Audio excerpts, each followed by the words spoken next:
Quiero comenzar por llamar la atención de que en este simposio, en estos 3 días, no de manera inesperada, sino mejor, de una manera muy pertinente, el tema de la memoria ha sobrevolado nuestras conversaciones y muchas de las ponencias que se han presentado. No puede ser de otra manera, porque el mundo actual, no solo América Latina, lo vemos también en Europa, Asia, África, Norteamérica, está amenazada justamente por una suerte, podría llamarlo en términos garcía-marquianos, una peste de la desmemoria. Precisamente ayer la ponencia lúcida de Eliseo Clementino comenzó por ofrecer un contexto internacional.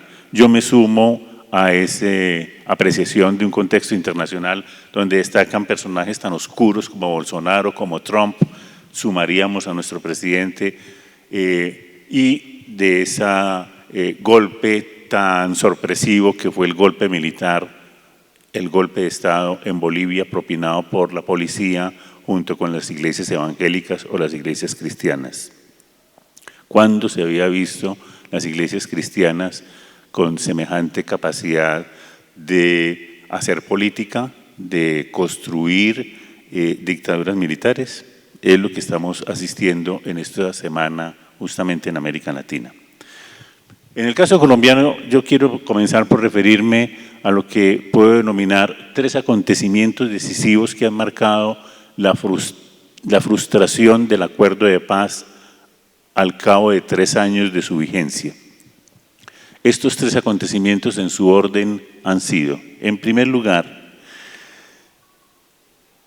cada uno de estos acontecimientos destaca una imagen.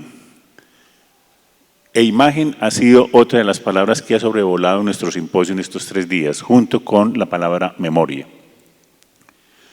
El primer acontecimiento fue enero de 2017. Poco después, 2-3 meses después de la firma del acuerdo de paz, sobre todo la firma del Teatro Colón, que fue, si no me equivoco, en los primeros días de diciembre. Un mes después se inició el desfile de columnas de los guerrilleros de la FARC, mujeres, hombres, adolescentes, que descendían del monte para congregarse en las llamadas entidades territoriales ETCR. Me llamaba la atención en esos días de enero cuál era la respuesta de los medios de comunicación de masas. Exceptuando uno u otro, dominaba el silencio, la ausencia de la noticia en primer plano de aquel que podría ser, si se quiere, el acontecimiento más decisivo en la historia contemporánea de Colombia, la entrega de las armas por parte de las guerrillas de la FARC y su reinserción en la vida civil. Y no obstante, ni la radio, ni la televisión, ni la prensa, en la generalidad de los casos, dijo: estamos presentes para difundir la noticia. Hubo una indiferencia generalizada en el país. Desde ya soplaban malos vientos. Es la imagen de la indiferencia, es la imagen de la apatía, es la imagen, si se quiere, de la inconsciencia política. Un segundo acontecimiento fue el triunfo de no en el plebiscito. Para mí es inolvidable, entre otras cosas, porque en esos días yo viví unos acontecimientos en mi cuerpo que hicieron que se rompiera en 2, en parte, mi trayecto biográfico, y tuve la oportunidad de salir justamente de esa crisis un día antes de la elección. Fui a votar al día siguiente en condiciones más o menos difíciles, en condiciones de convalecencia, pero para mí era un acto de fe votar por la paz. Fue muy difícil, recuerdo muy bien la tarde y noche de ese día cuando empezaron a llover las noticias sobre el inesperado triunfo del no. Y ante todo recuerdo lo que llamaría la paradoja emocional.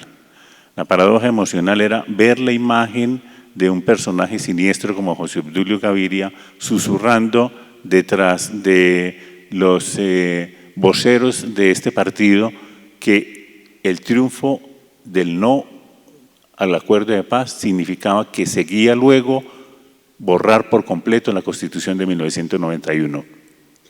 Eso no fue noticia, pero para mí se me fijó en el cerebro como efectivamente el objetivo táctico que persigue el actual gobierno, borrar la Constitución de 1991. No es solamente borrar el acuerdo de paz, es borrar el progreso que ha traído lentamente, pacientemente este país, por lo menos en los últimos 30 años.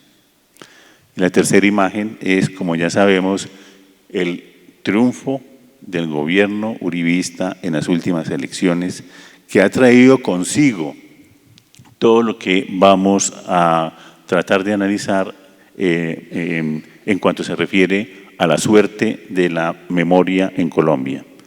De allí destaco la imagen del presidente nombrado lloroso abrazando al director del partido, agradeciéndole por su entrega a la patria. ¿Cuál entrega a la patria? Es una pregunta que bien vale la pena resolver. ¿Qué viene entonces? ¿Cuáles son los botines el botín de guerra? Como en toda guerra, en toda casa hay un botín.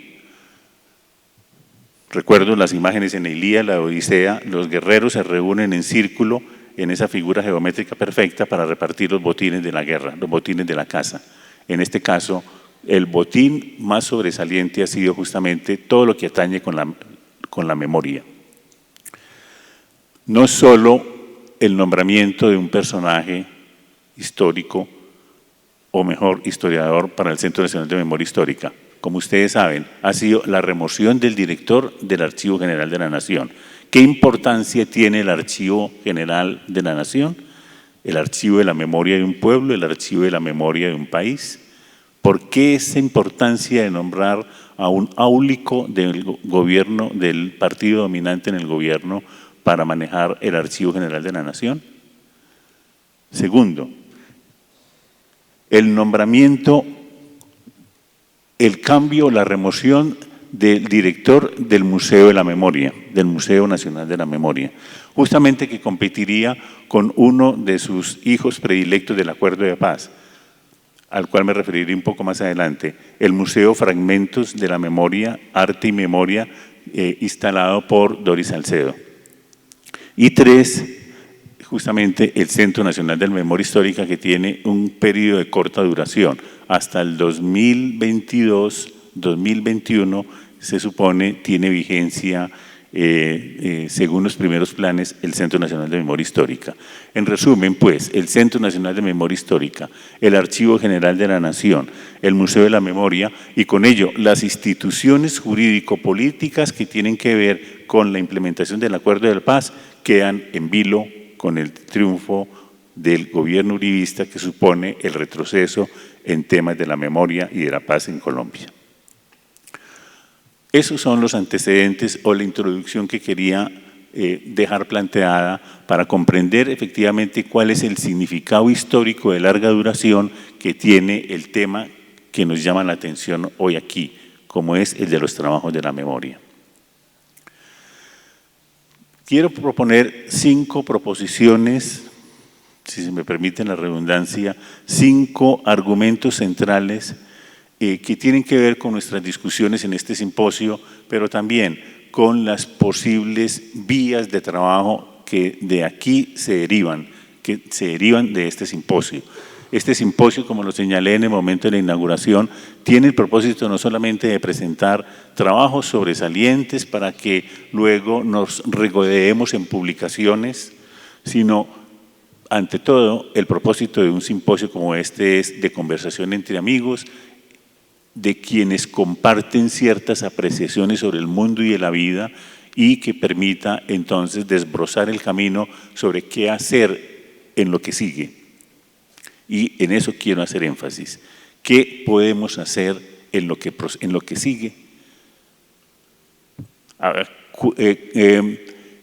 ¿bajar los brazos o continuar adelante con lucidez, con inteligencia creativa y con optimismo, tratando de definir cuáles pueden ser nuestros próximos objetivos?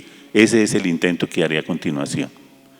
En primer término, Dicho lo anterior, dicho esos presupuestos o esa introducción de las difíciles condiciones históricas en que nos movemos hoy en día, tanto en el plano internacional como en el plano nacional, hay que señalar que la arremetida contra el Centro Nacional de Memoria Histórica no es un simple episodio político, no es un tema de cuál es el mejor o el más destacado director del Centro Nacional de Memoria Histórica. A mi juicio, por ejemplo, era prácticamente irreemplazable Gonzalo Sánchez por lo que ha supuesto en sus investigaciones históricas, en su probidad moral respecto a la defensa del derecho de las víctimas a la memoria.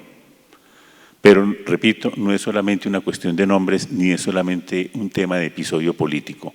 Lo que está en juego allí es ni más ni menos que la función política de las narrativas en medio de la guerra y de la paz. ¿Cómo entiendo esto de la función política de la narrativa? Esta nos permite comprender que también la narrativa es un tema de ética y de política, no es solamente un tema epistemológico o un tema de educación, es un tema también, repito, de política y de ética. Donde quiera se compita por el favor de la audiencia, ya sea entre los funcionarios del Estado, ya sea en las instituciones educativas o en las instituciones sociales, el tema de los victimarios y de las víctimas, de quién tiene derecho a la verdad y cuál es la verdad que va a predominar, este es un tema, repito, de política que solo puede resolverse en el campo de la educación. Me explico de otra manera. Corresponde al campo de la educación, desde la educación de la infancia, el tema de la preservación de una memoria. Con esto estoy dando por entender que, como lo aprendimos en Maurice Halbwach, vale la pena distinguir por lo menos 3 planos diferentes de memoria. Cuando hablamos de memoria estamos hablando de 3 planos diferentes que son, 1, una memoria subjetiva o una memoria personal. Todos tenemos derecho a una memoria. Por ser seres vivientes tenemos derecho a la preservación de una memoria familiar, de una memoria subjetiva que nos permita decir cuáles son las rupturas en nuestro trayecto de vida. De hecho, toda autobiografía hace hincapié justamente en aquellos hitos que muestran o marcan una transformación en nuestras vidas. No en vano, por ejemplo, cuando uno lee a San Agustín, las Confesiones de San Agustín, esa, como lo llama Christine de Lorry tan lúcidamente, la primera autoteografía, más exactamente, una autoteografía. San Agustín va a señalar cuándo abandona los vicios, cuándo abandona el camino de la perdición o el pecado y se consagra a Dios. De hecho, esa es lo que conserva el concepto de autobiografía, es el registro gráfico, el registro por la escritura de las más importantes itinerarios de la vida de un individuo o de una colectividad. Un segundo plano, la memoria colectiva. Justamente Gonzalo Sánchez, el anterior director del Centro Nacional de Memoria Histórica, sus primeros trabajos fueron consagrados a distinguir, deslindar entre memoria colectiva y memoria histórica. Y así hincapié con su maestro Maurice Halbwach, que precisamente memoria colectiva es el derecho a preservar los usos y costumbres sociales, las tradiciones de aquello que une a un pueblo, a una nación. 3, la memoria histórica, justamente aquello que permite acceder a un nivel superior, si se quiere, a un nivel más complejo, no solo de observación retrospectiva, sino de explicación de por qué las cosas, por qué las líneas del tiempo han transitado por allí y no por otra parte. Ese nivel de explicación histórica es justamente estos 2 últimos niveles de explicación histórica son los que permiten definir con claridad cuál es la función de la educación, que no es solamente una educación política, repito, es también una educación ética.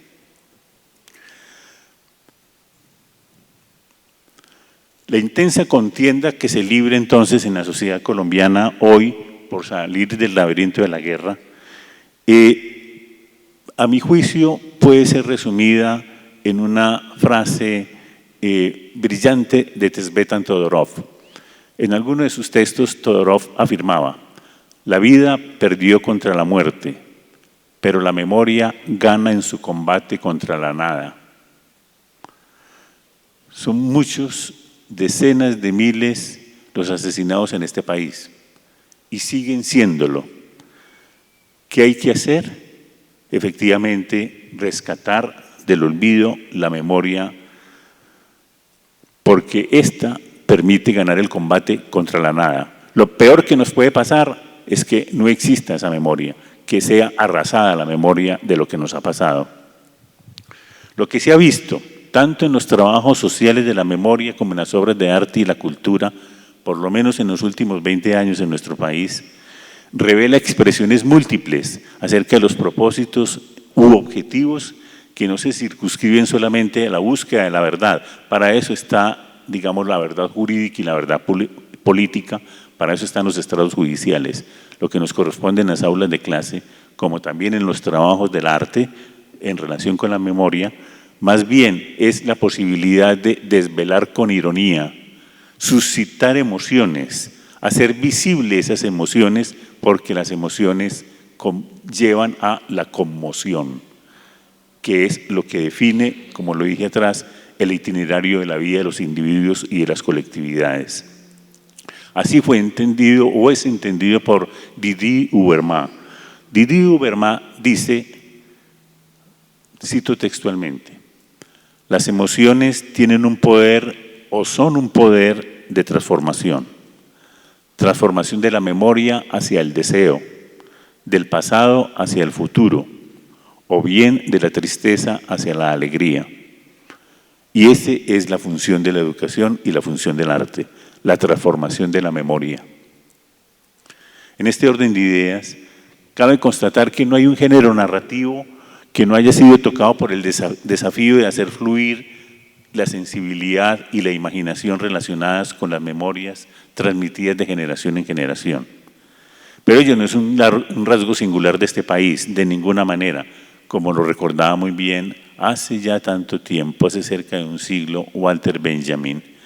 Walter Benjamin, de quien no me puedo desprender nunca, decía claramente que lo que comparten el trabajo de los artistas y los historiadores, comparte que su tema es revelar a la vez lo que hay de tragedia en la cultura, sin apartarse de su historia, como también se trata de revelar lo que hay de cultura en la tragedia, sin apartarse de su memoria. Y esto es lo que observamos en los últimos 20 años en este país. Hay un cambio decisivo en los temas del cine.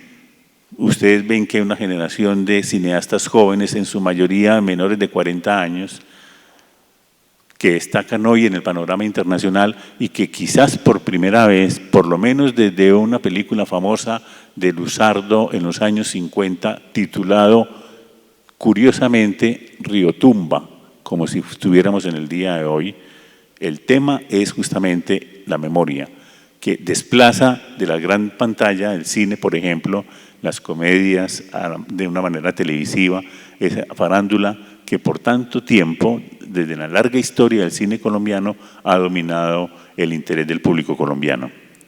Hoy se ven otros temas, tanto en el cine, pero también en las artes plásticas y escénicas, que son reconocidas como marcas, huellas o señas de identidad que portan memorias de duelo. Y ese es el tema dominante, como podemos ver en el trabajo de memoria que comparten historiadores y artistas y literatos en nuestro país hoy en día. Justamente las marcas de la memoria de duelo. Un segundo argumento, una segunda proposición. El interés de un proyecto pedagógico de la memoria nos lleva pues a plantear un distanciamiento crítico respecto a un saber libresco atado a manuales de texto depositados en las aulas de clase o quizás a trabajos de investigación histórica fijados al archivo como monumento. En lugar de ello, abrirse al testimonio de los otros, al testimonio y la exploración de los documentos personales que precisamente constituyen las fuentes primarias de la narrativa biográfica. Ustedes han visto en los debates desde el nombramiento de Darío Acevedo como director del Centro Nacional de Memoria Histórica, su insistencia en la necesidad de controlar el archivo y que solo lo que aparezca por escrito en los archivos es lo que vale la pena preservar. ¿Qué significa eso? Excluir justamente los documentos personales de la investigación de la verdad histórica. Excluir las voces de las víctimas. Excluir las huellas, registros de todo aquello que no fue escrito, pero que sin embargo testimonian del horror sucedido en el país. De ahí sus burlas respecto a cómo fue estructurado por el anterior Museo de la Memoria de una manera tan brillante, a mi parecer, con elementos naturales, el agua, el fuego, la tierra, que es justamente los elementos centrales que están en el juego de la guerra y de la paz en Colombia. Alfredo Molano lo decía con mucha claridad, los orígenes de la guerra en Colombia están en las riberas de los ríos, por los ríos se desplaza este país de una geografía tan abrupta, de una topografía tan difícil, los ríos es lo que ha hecho posible que se comuniquen secretamente o clandestinamente las distintas comunidades e incluso los grupos armados. La tierra es, en el corazón de la guerra de este país, esta es la más inequitativa distribución de la tierra que pueda existir en el planeta. Eso no lo puede ocultar absolutamente nadie.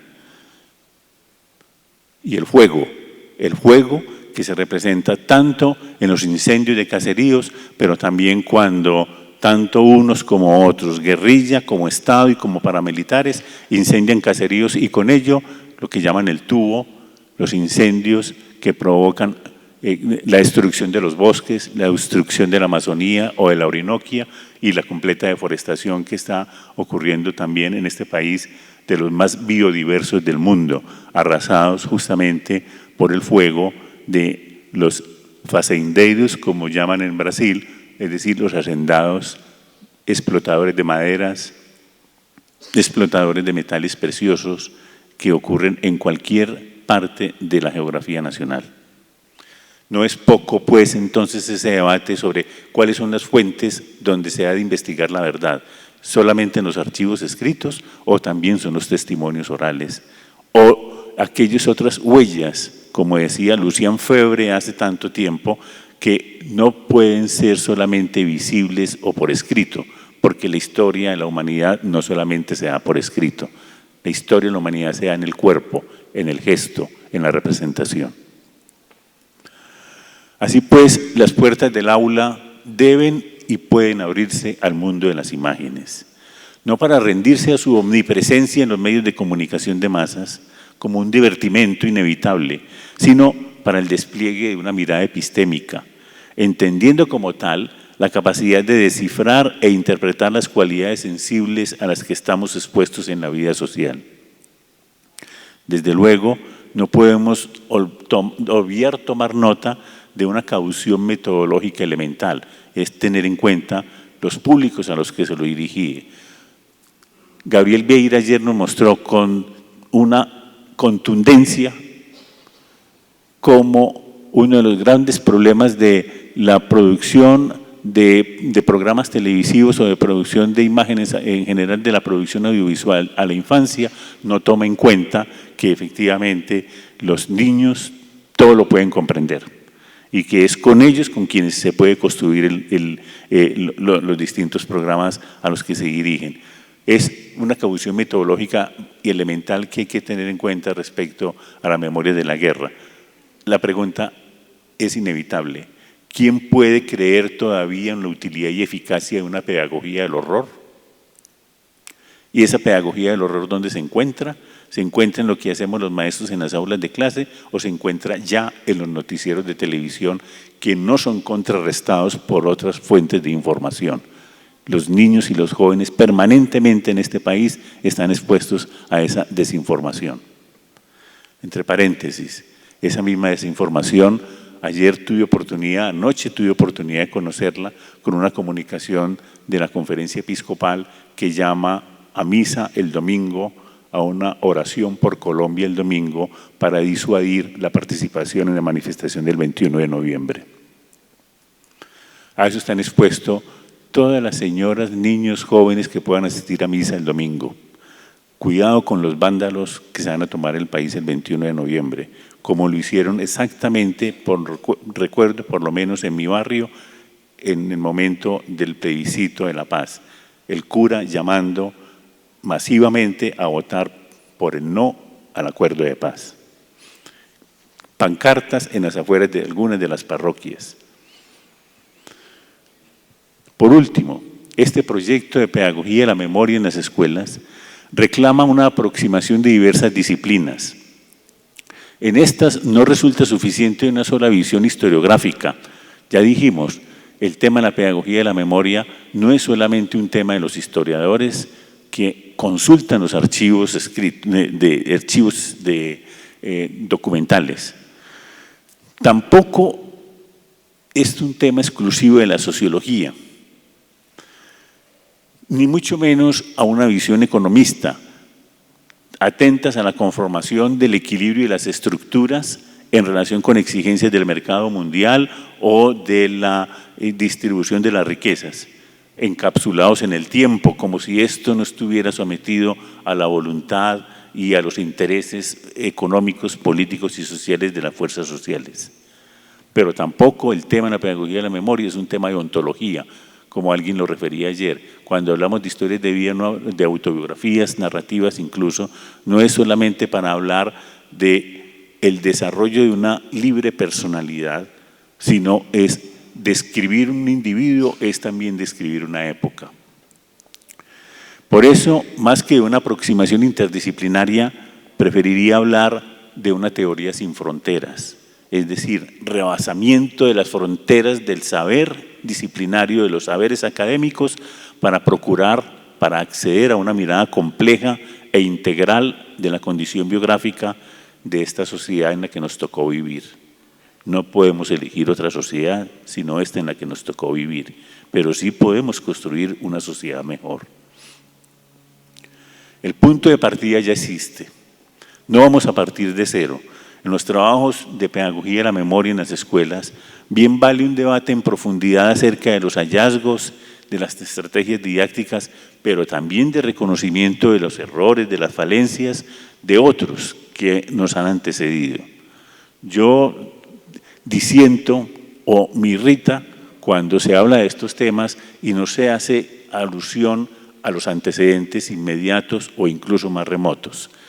Hay que ser lo suficientemente respetuoso para decir, es que se presentaron otras propuestas hace un par de años o hace 10 años, etcétera, y poder reconocer entonces cómo apropiarse de la experiencia.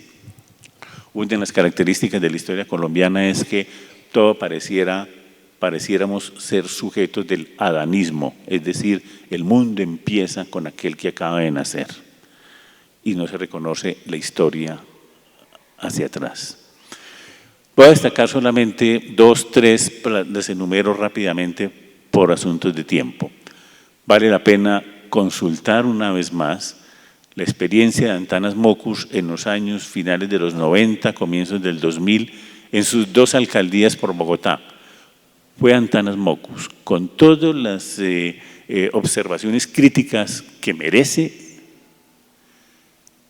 No obstante, reconocer que fue el primero que puso el punto sobre las IES en el tema de la pedagogía ciudadana. Así la llamó, pedagogía urbana o pedagogía ciudadana. Con un ojo puesto en el tema de las significaciones, en el tema del universo simbólico, y que ese tema en la pedagogía ciudadana tenía que ver con que los asuntos de convivencia y de paz empiezan por casa, empiezan en las relaciones inmediatas entre las personas. Esto es, puso sobre el tapete el tema de que el proceso de paz, esto es, si se quiere también la memoria contra la guerra, está en relación directa con la formación ciudadana. Y a mi manera de ver, es uno de los grandes vacíos que tiene este país en el proceso educativo desde la infancia, la formación ciudadana. Aquí no reconocemos todavía que el proceso de educación es aprender a vivir juntos. Yo defiendo la vieja idea de Émile Durkheim sobre qué es la educación. Durkheim definía 3 temas gruesos sobre qué es la educación.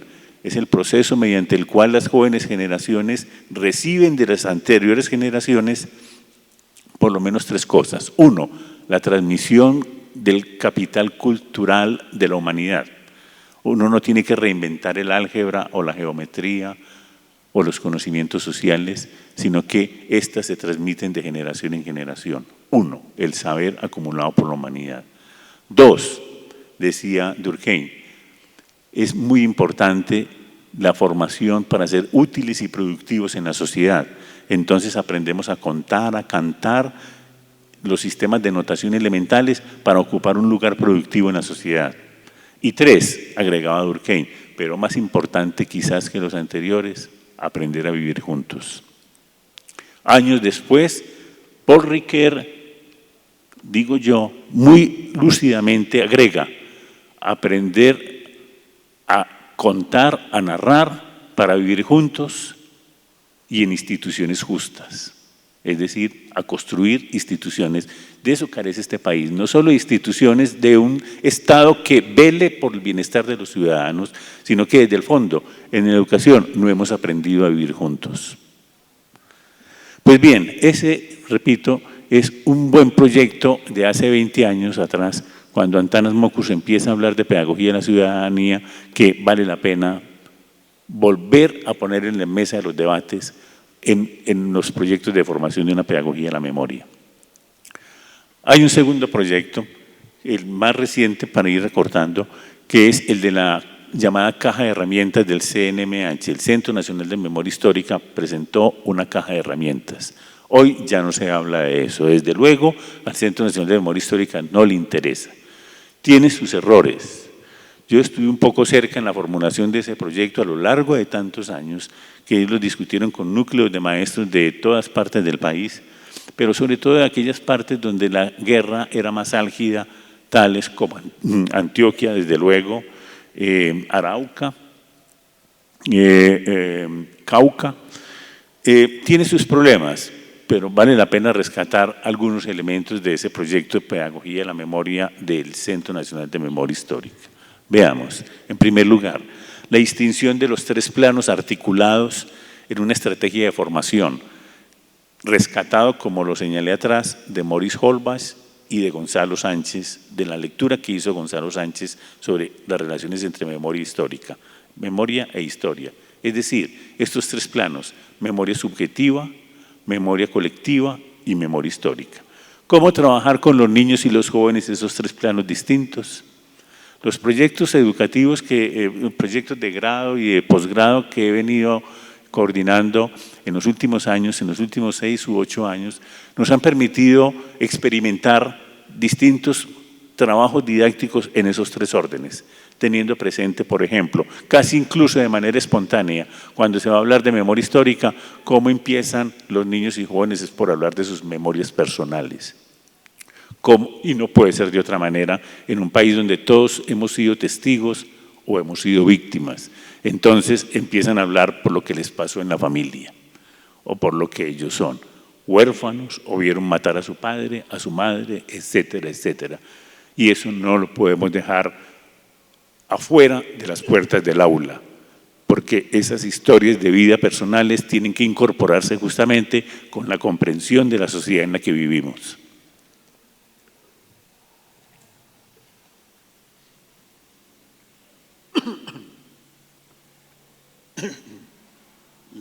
Esta noción de pedagogía de la memoria contenida en la caja de herramientas del CNMH se apuntala en el reconocimiento de la alteridad y la diferencia, así como en el rescate de las voces de las víctimas en defensa de sus reivindicaciones. Bien vale la pena llevar justamente a las aulas de clase, repito, no solo las fuentes documentales, sino las fuentes orales, las fuentes de las imágenes, los testimonios de víctimas y los testimonios de testigos. Es así que se reconoce que la producción de narrativas del pasado está indefectiblemente ligada al tema de la identidad, de una identidad subjetiva como también de una identidad colectiva. Vale la pena preguntarnos, ¿en qué nos reconocemos los colombianos? Cuando se habla de unidad de la nación, la conferencia episcopal, las iglesias cristianas hablan la unidad de la nación. ¿Cuál nación? La nación de una sola religión, de un solo modelo de familia, lo cual es una absoluta mentira. La familia católica no es la familia, ni la familia unipersonal, la familia nuclear no es la familia dominante en este país. Por siglos, la familia dominante en el país es una familia heterogénea, es una familia unipersonal o son unas familias informales, son unas familias extensas, no es tampoco el único patrón religioso de católica como lo estamos viendo con el ascenso peligroso de todas las iglesias cristianas en sus diversos colores y matices. Perdón.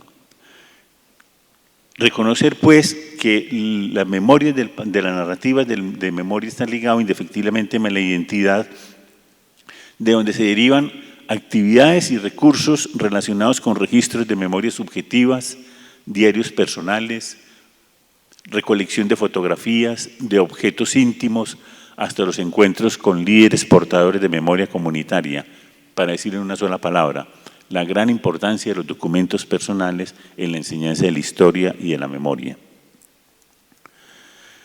He dicho que hay falencias, errores, si se quiere, en esa propuesta de caja de la herramienta. Por ejemplo, el tema de centrarse exclusivamente en los casos emblemáticos, que son los casos de las masacres. Me parece que eso es una equivocación, porque introduce ciertos desniveles en el grado de comprensión, pero también de las audiencias a las que se refieren. Esto no significa excluir el tema del horror y de la memoria o de la muerte, sino más bien es un tema de un enfoque. ¿Cuál sería el enfoque para trabajar esos temas tan terribles como han sucedido en nuestro país de las masacres y siguen sucediendo? De ahí se derivan resolver asuntos tales como los grupos de edad a los que se refieren, las inciertas variables tales como la geografía regional, los trayectos biográficos de los niños y los jóvenes, el grado de conocimiento de los profesores, la composición heterogénea de los grupos en clase, los grados de influencia de las familias y de poderes locales, son todas las variables que intervienen necesariamente en la elaboración de una propuesta didáctica de esta naturaleza.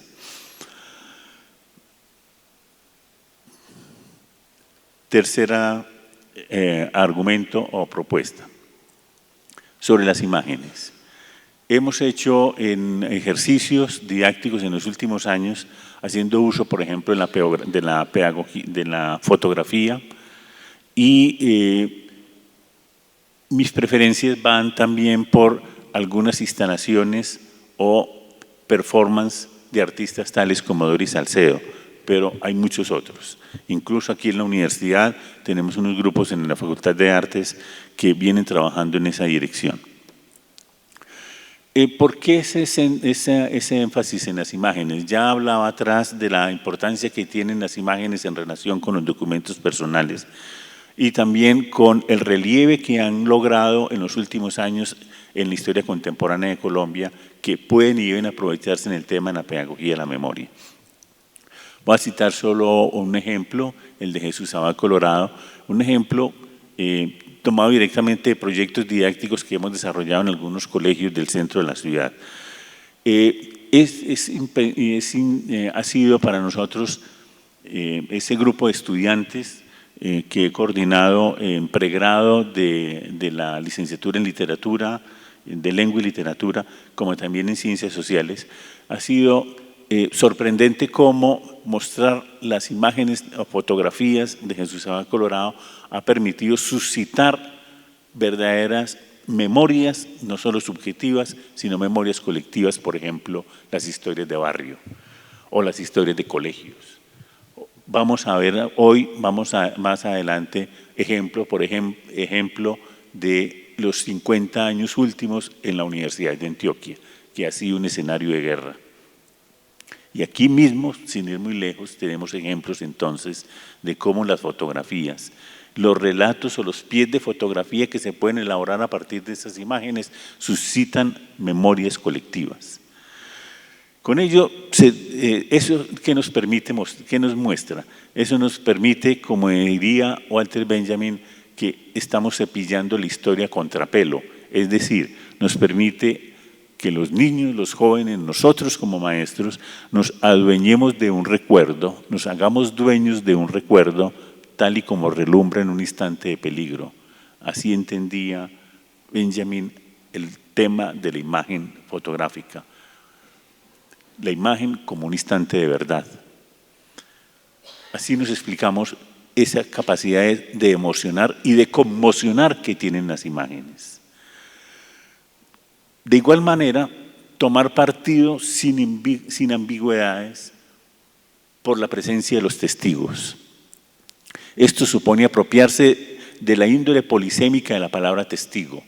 Veamos, la palabra testigo puede significar tercero incluido que presenció lo ocurrido, aquel que vio, que es, no se nos olvide, justamente el origen de la palabra historia. Histor viene de ojo, aquel que vio, que presenció las guerras del Peloponeso, se lee en Heródoto. En la historia antigua era más importante el ojo que el oído. ¿Sí? Es el tercero incluido que presenció lo ocurrido. Pero también testigo es el superviviente de una experiencia llevada hasta el límite. Es el tema de los testigos en la literatura de testimonio de la Segunda Guerra Mundial en Europa. Es el testigo de Primo Levi, por ejemplo. Es el testigo, recuerdo ayer alguien refería, si mal no recuerdo, Vladimir en la tarde de ayer hablaba justamente del testigo en ese sentido, el testigo sobreviviente. Primo Levi, recuerden en su obra, si esto es su nombre, lo llamaba el musulmán, aquel que no pudo volver. Y él, el que pudo ver los hornos crematorios y se preguntaba, ¿qué debo hacer yo? ¿Escribir o vivir? Ese gran dilema se planteó en la literatura de testimonio de la Segunda Guerra Mundial. La literatura, la escritura o la vida. O testigo es también aquel que es capaz de certificar o convalidar algo preexistente. Son tres significados entonces inmediatos de la palabra testigo. Hay que abrir las puertas del aula a la presencia del testigo en cualquiera de esos tres sentidos. Eso nos lo ha permitido, repito, la exposición fotográfica de Jesús Abad Colorado. Y has podido suscitar que a su vez los chicos y los jóvenes hicimos desde hace varios años. El primero lo hicimos hace ya cerca de 20 años en un programa de la Escuela Normal Superior de Copacabana, en asocio con el Instituto Heidelberg, Instituto de Pedagogía Heidelberg de Alemania, con los niños de la calle. Darles una camarita fotográfica para que fotografiaran los instantes de verdad en su vida cotidiana en la calle. Y a su vez, lo que más se destacó allí es lo que llamamos las cicatrices de guerra en su cuerpo. Con orgullo mostraban las puñaladas que conservaban en el pecho o en la espalda como recuerdos de la guerra en la calle. En las escuelitas recientemente, ese uso en la cámara fotográfica les ha permitido a ellos, por ejemplo, retratar o las dificultades del barrio donde viven, pero también cómo se solazan en la vida íntima o cómo se solazan con la contemplación de un paisaje como un atardecer. Unas miradas optimistas, unas miradas de esperanza en medio del horror de la vida cotidiana. En suma, concluyo esta parte de la importancia de esta imagen de la fotografía citando a Susan Sontag. Yo no puedo ser inocente, repito, yo no puedo ser inocente cuando he sido testigo. Ninguno de nosotros es inocente y hemos sido testigos. Para ir terminando, cité ahora mi preferencia por la obra de Doris Salcedo. La semana pasada Doris Salcedo se hizo merecedora a uno más de tantos reconocimientos internacionales cuando acá todavía la mitad del país abjura de sus obras, niega sus obras o las silencia. Recibió un premio, fue citado en la prensa como el premio más alto, de mayor valor, $1 millón, que se concede hoy en el arte universal, fue por una fundación japonesa, y expresamente el premio fue para revalidar y fomentar su proyecto artístico desde hace 20 años. Se llama Acciones de Duelo. Acciones de duelo que son actos de memoria. En alguna parte, en alguna entrevista, ella admitió: mis acciones de duelo son de hecho actos de memoria. Son tantos los que ha venido desarrollando. Los primeros quizás fue cuando la muerte infausta de Jaime Garzón, la muerte no, el asesinato aleve de Jaime Garzón, si no mal recuerdo, en 1999, donde convocó a la gente cercana a colgar rosas hacia abajo en el muro de enfrente de la casa de Jaime Garzón. Un mes después del asesinato de Jaime Garzón, convocó a un desfile de los 5 kilómetros de distancia que había hubo entre su lugar de residencia y el semáforo donde fue acribillado en el carro, sembrado de flores a través de la calle. Poco después hizo una instalación a raíz del secuestro cometido por las FARC de los diputados en el Valle, en la Plaza de Bolívar, que desde entonces se elevó como su sitio preferido para los actos de memoria. En la Plaza de Bolívar, en Bogotá, es el centro político y administrativo del país. Allí está la sede de la Casa de Nariño o Palacio Presidencial, la sede del Palacio de Justicia, arrasado en el año 1985 por las fuerzas guerrilleras y sobre todo la retoma por parte del ejército colombiano.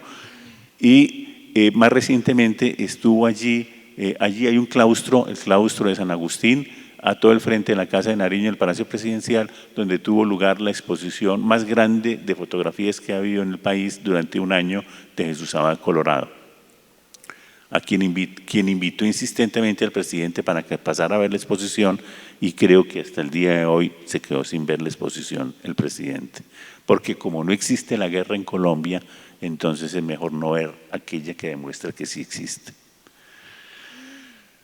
Los actos de memoria, que son instalaciones o performances efímeras puestas en escena a lo largo de la última década por Doris Salcedo, se nombran como actos de memoria porque surgen como una reacción pronta e imaginativa a la irrupción de un acontecimiento de violencia contra la sociedad, y sirven para recordarnos que la memoria no es algo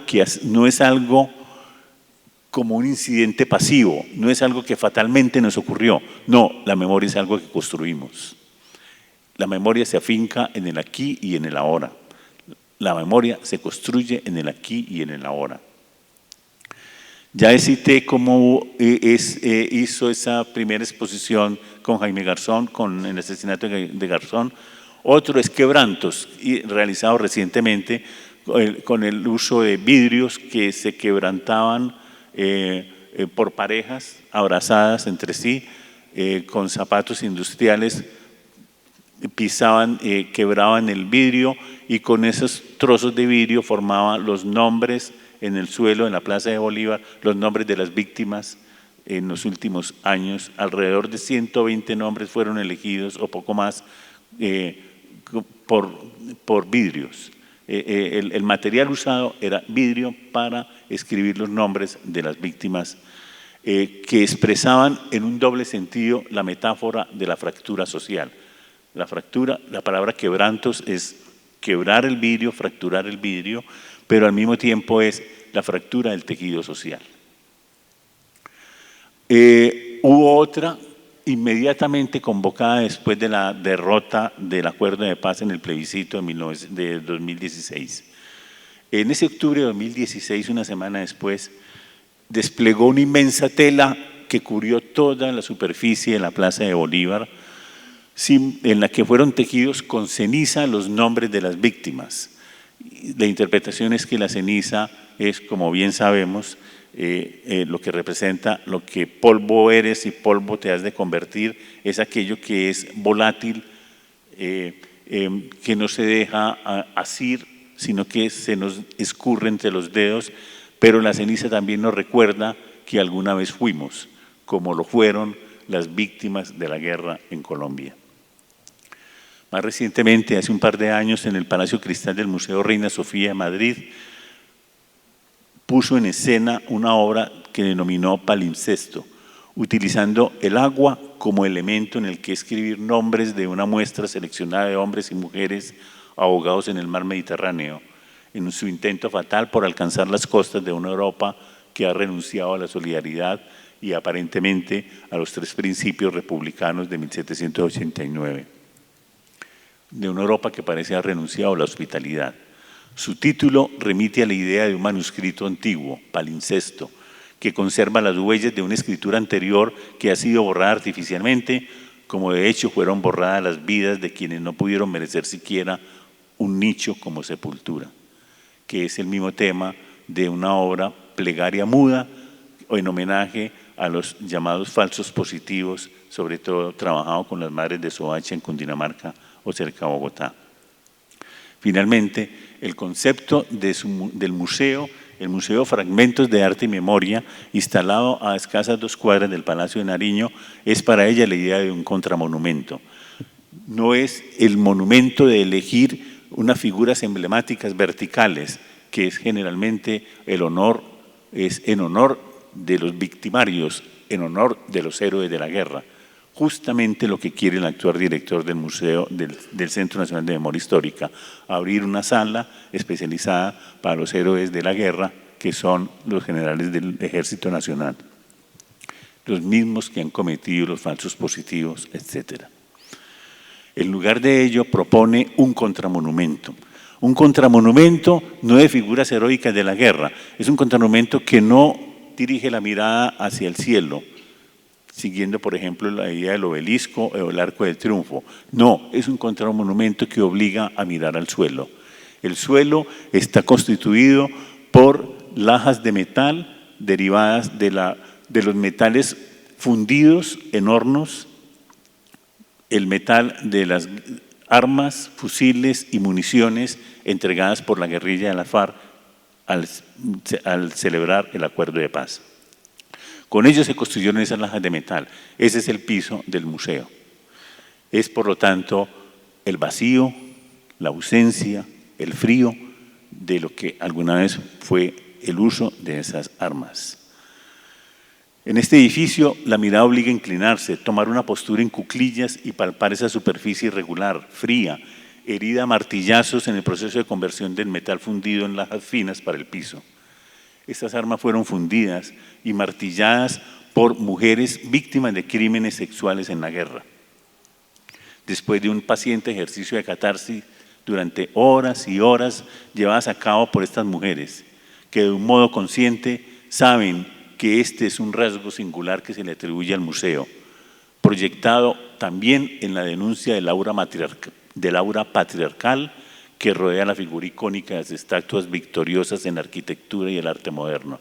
Es un contramonumento, entonces, no solo en el caso colombiano, sino de denuncia de esas características del diseño arquitectónico y del arte moderno. Por eso el edificio es una estructura en vidrio absolutamente transparente. Tú ves una sala al lado de la otra, en medio de las ruinas de una casona del siglo XVIII, donde coexisten entonces las ruinas, los vestigios de esa arquitectura colonial con la estructura de vidrio que deja ver la transparencia del vacío, la ausencia, que es la consecuencia de la guerra.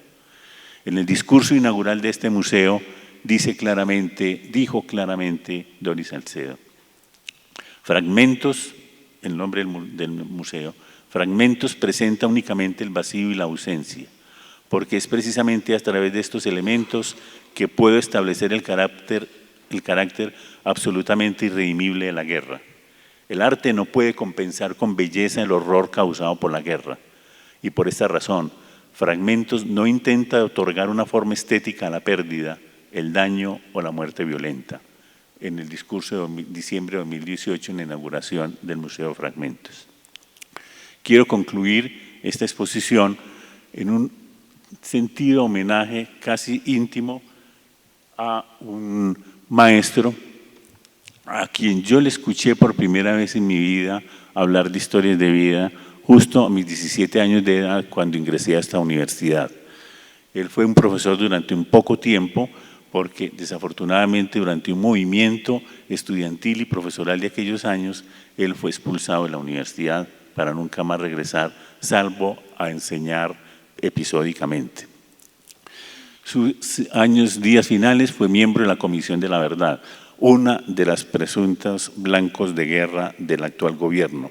Acabar con la Comisión de la Verdad, con el Museo de la Memoria, con el Centro Nacional de Memoria Histórica, en fin, como una prueba del duelo entre la memoria de guerra y de la paz. Este hombre fue Alfredo Molano. Yo a él, repito, le aprendí el tema de las historias de guerra. Con ellos un pequeño homenaje de un videíto de 2 minutos elaborado por la Comisión de la Verdad. Muchas gracias.